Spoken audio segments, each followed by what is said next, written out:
Starting his Pompey career on a high, Adrian Segečić has had to navigate an ankle injury in the fall to return to full fitness and start scoring again, as his 2 goals in his last 3 matches have helped Portsmouth stay above the relegation zone in the Championship. OK, so the 21-year-old Aussie forward joined Portsmouth over the summer from Sydney FC. Some may say that's Segečić, mate. He had a stint in Netherlands with Dordrecht on loan. He was a co-winner of the A-League Golden Boot last season and was named to the team of the season. Now, Segečić has represented Australia at nearly every youth level and was an unused sub for Socceroos in a September friendly against neighbours New Zealand. So, here on Match Day, we are on World Cup watch. Today, talking about Adrian Segečić. Do we think we'll see him at the World Cup in the summer, Tony? We know he just got called up in September. Do you think we'll see him in June? He's made some impression so far, right, at his new club. He scored in his debut in the opening match of the season, right? They win 1-0. You come in, you're a young, exciting, attacking midfielder. This is a young man that got his start at Sydney after going to like a camp and was recognized as the MVP of the camp, and before he knew it, the club wanted to sign him. So he's been on sort of that trajectory, 21 years old. I guess it's a matter of what Tony Popovich thinks, Nigel, right? Because we've seen Mauricio Pochettino tell us in his last press conference for the U.S. that he's done seeing players. Now he's going to pick from the players that he's seen, from the guys who have been in camp, where Tony Popovich might say, hey, I'm just looking for the guys that are in the best form leading into the World Cup. So it's a matter of what the manager wants. But if you're talking about a young Australian talent, this is a guy that you would look at for sure. Yeah, I agree with Tony. Young Australian talent. The thing is, when you're so young like that, 21 years old, you've already been in and around it.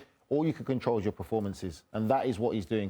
Continue to perform well for your club domestically, keep scoring goals, showing what you're capable of, and everything that's meant to be will fall in place and it will happen for him. But he's definitely a young talent, and credit to the Australian national side. They do have a lot of young talent, and from what we've heard, they've got a video aside waiting for motivation by some of our colleagues, what they said about the layup situation. So that's the extra motivation that they're using for them, but he's very talented. One of many that they have. Yeah, you mentioned one of many. There's 7 Australians playing in the Championship, 4 of those being at Portsmouth.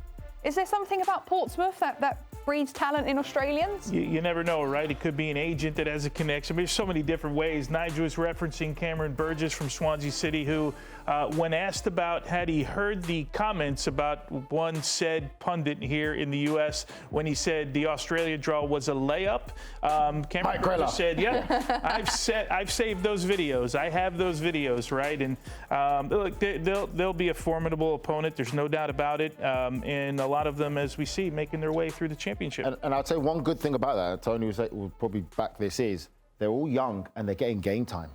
So they're developing as players by playing regular football in these clubs. They're not just sitting on the bench. They're getting regular game time.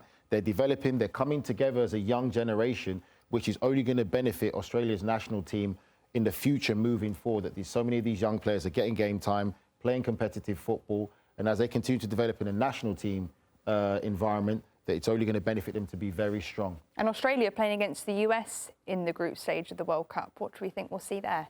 Yeah, look, I mean, the idea was when the draw came out, you know, everyone says, this is who I want, this is who I don't want. Australia certainly was one of the teams that you would want to have drawn. But keep in mind, if you're looking at it from Australia's standpoint, they're looking at the draw going, yeah, I'm happy with the U.S., right? Because I don't want Spain, and I don't want France, and I don't want England, and I don't want some of these big teams. So as happy as American fans probably were, I'm guessing Australian fans, and of course, Australia, their federation wouldn't tell you, but they looked at it and said, yeah, that's a favorable draw for us as well. I get it, host country, all of that stuff, but there were some other powers that they could have been drawn against.